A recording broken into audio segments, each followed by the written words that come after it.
This is a movie I showcased at Eden Court's Youth Film Division in Inverness last week. It's called Bleak Dreams, and it's nothing but overlaying distorted stock footage playing for the better half of 5 hours. No music, no frame narrative, not even a single edit. It's just nothing but a single shot of free, distorted, overlaid pieces of stock footage playing for over 300 minutes straight. It's basically a visually abstract experiment on what dreams could be like if you only slept for that exact amount of time for more than 7 weeks straight. Understandably so, the film got some mixed reviews, with several people walking out of the hall and even some of my teachers describing it as ambitious but pointless. Kind of odd why people like Andy Warhol's work so much, though. Yep, today we take a look at what is arguably the weirdest filmmaker I have ever covered on this channel. Known for being the lead figure of the pop art movement in the 60s and birthing his infamous 15 minutes of fame quote, Andy Warhol is probably the most celebrated producer in the realm of underground avant-garde cinema. Even after his death in 1987, he had become so influential to the type of style that he popularized, and has garnered tribute after tribute, even if it's not always in the best ways. Suck my dick, Warhol! As iconic as Warhol has grown to be, though, he's also a very elusive fella, especially with his filmography, directing and producing over 600 movies during the 60s, most of them either being lost media, like the 90-minute magnum opus from 1967 simply known as Taylor Meets Ass. See what I mean, Adult Swim? Andy Warhol is kinda sorta bet you to it. Has had another director's name on it, as with the case of Paul Morrissey's Trash or Chelsea Girls, which may or may not have been an influence on the editing of Gaspar Noé's work, but that's just clueless speculation on my part. Or even claiming the title of the movie for himself, like Blood for Dracula, which was eventually turned into Andy Warhol's Dracula, which was probably done to cash in on the Hammer horror craze of the 70s, but what can I say, the guy just really liked the pointy tooth Count from Transylvania, okay? And the 1977 comedy Bad, directed by one of Warhol's proteges, Jed Johnson. So you may be asking, what's the point of his work? Why is it like this? Well, to the best of my efforts at least, I think he wanted to capture life at its most mundane in tiny chunks. Whether it be 5 hours or just half an hour, the whole purpose on why he makes the films the way that he does is to see time go by. But here's what I think. He uses the film as a canvas, but instead of bringing us to worlds we've never witnessed before, he just paints a chair and stares at it for over 8 hours, waiting for the chair to combust and degrade over time, for the wood to rot or burn, and as soon as it's finished rotting or burning, he throws up his hands and says, "There, I've created art." I could say that all of his work's pretty mundane, but then again, 19 minutes ass. Which transitions pretty well into the subject that, let's be honest, you've probably all been waiting for me to talk about. It's already a pretty well documented fact that Warhol is practically obsessed with the sensual world in every way, shape, or form. So much that he wrote a book about it and then turned it into a Netflix documentary from beyond the grave. And so the best way that he could showcase that is through some of his movies.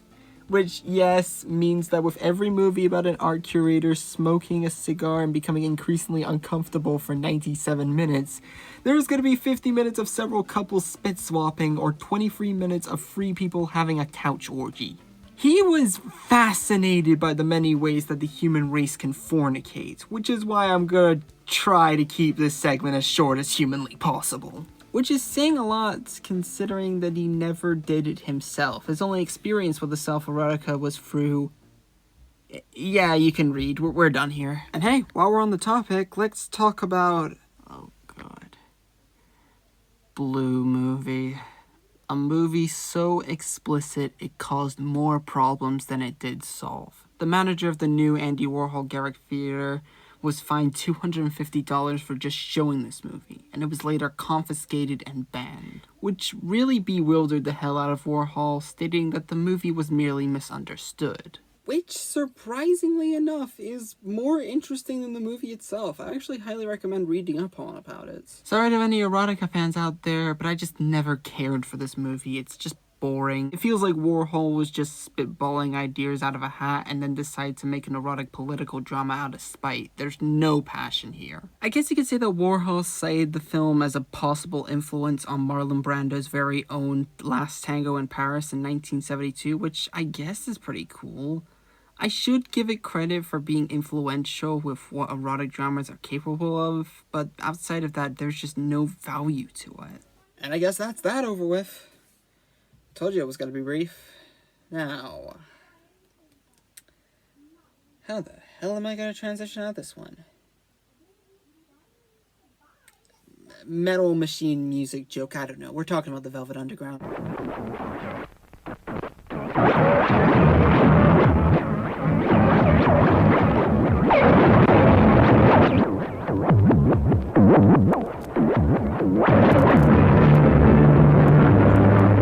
Velvet Underground has always been one of my favorite bands of all time, and for good reason too. They had embodied a style that would prove to be extremely influential, and experimented with many versatile sounds that would later become popular in separate generations.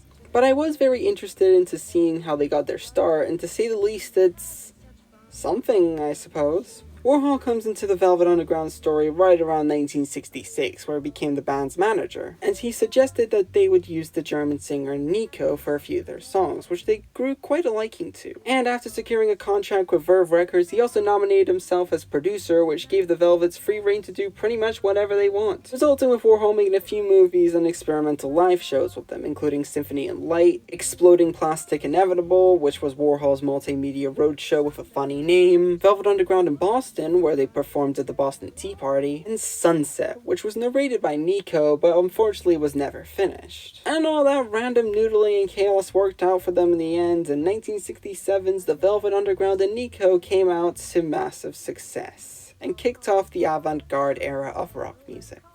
And now, just to pad the runtime as much as possible because I may never have the chance to do this again, here's my worst to best ranking of all the Velvet Underground albums, except for Squeeze because that's more of a Doug Gill solo album and the rest of the band had pretty much left at that point. Number 4, The Velvet Underground, 1969. I kind of feel bad for putting this near the bottom because I really like the more laid-back approach to the VU sound, but none of the songs have resonated with me nearly as much as the rest of their discography, with the exception of I'm Set Free and Pale Blue Eyes, which would both be a perfect song to put on if you just want to lie down in the grass for several hours. Number 3, Loaded, the least experimental out of their entire discography, but still has some of the most well-produced and passionate songs I've ever heard from them. Highlights include Sweet Jane and its relaxing opening riff, Who Loves the Sun, which acts like a sort of piss take on the Beatles, Lonesome Cowboy Bill and its summer drive aesthetic, Oh Sweet Nothing, which was the Weezer's The Greatest Man Who Ever Lived of its time, with it feeling like a real epic in the grand scheme of things, and New Age because it reminds me of Beck's Beautiful Way. Number 2, Velvet Underground and Nico, aka Andy Warhol, a revolutionary treasure of the rock scene. If you haven't heard this one yet, I suggest starting here. Major highlights are Opener Sunday Morning, Femme Fatale, and Venus in Furs. Number 1, White Light, White Heat. A milestone in every way possible, the band's harsher and more experimental progression after their first album could be compared to something like the Rocky Horror Picture Show. An album that a lot of people didn't really get, but the people who did praised it for how unique it was, and it would eventually grow on the people who didn't get it at the time, including me. White Light, White Heat is way ahead of its time, and Lou Reed's lyrics are a perfect blend of bleak and humorous. The biggest highlights off here are The Gift and Here She Comes Now. And that's all we have for today. I mean, we're done, right? I think we've pretty much covered everything. Well, you're mostly right. But I'm dedicating an entire segment to this movie for one reason. It is very different from the rest of his filmography. And I was considering on leaving it out entirely, but this does have his name on it. And he is the director. So,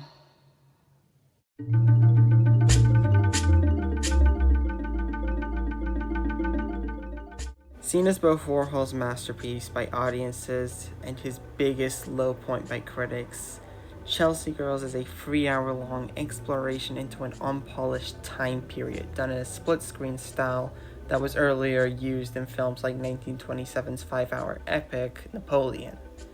Now, if you want me to be at my most sincere here, I was originally going to cover this movie alone for this year's Halloween special. Because in all honesty, this might be the most terrifying movie I have ever seen.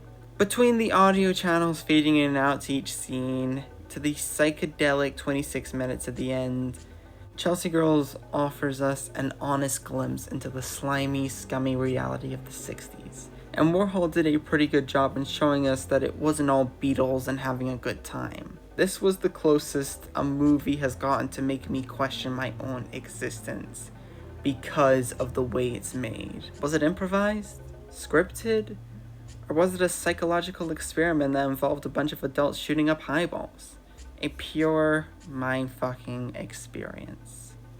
It also has to be mentioned that Paul Morrissey helped out with the cinematography and directing here, who's already very prone to going above and beyond when it comes to realism. From a technical aspect, this movie's a masterpiece, but as a fully completed project, it's one of the most uncomfortable experiences you'll ever have watching a movie. But I guess it worked out in his favor since this became Warhol's first major success with audiences after a long line of bewilderment with his avant-garde projects. So, overall, despite the extremes that he had to go through to make the films that he wanted to make, Andy Warhol is probably the most determined man in his field. And sure, it's thoroughly understandable if you think that he's a pretentious hack because he has made and done things that the world itself might not be proud of. But the guy made Taylor Mead's ass. And in the end, I think that's all that matters. Good night, everyone.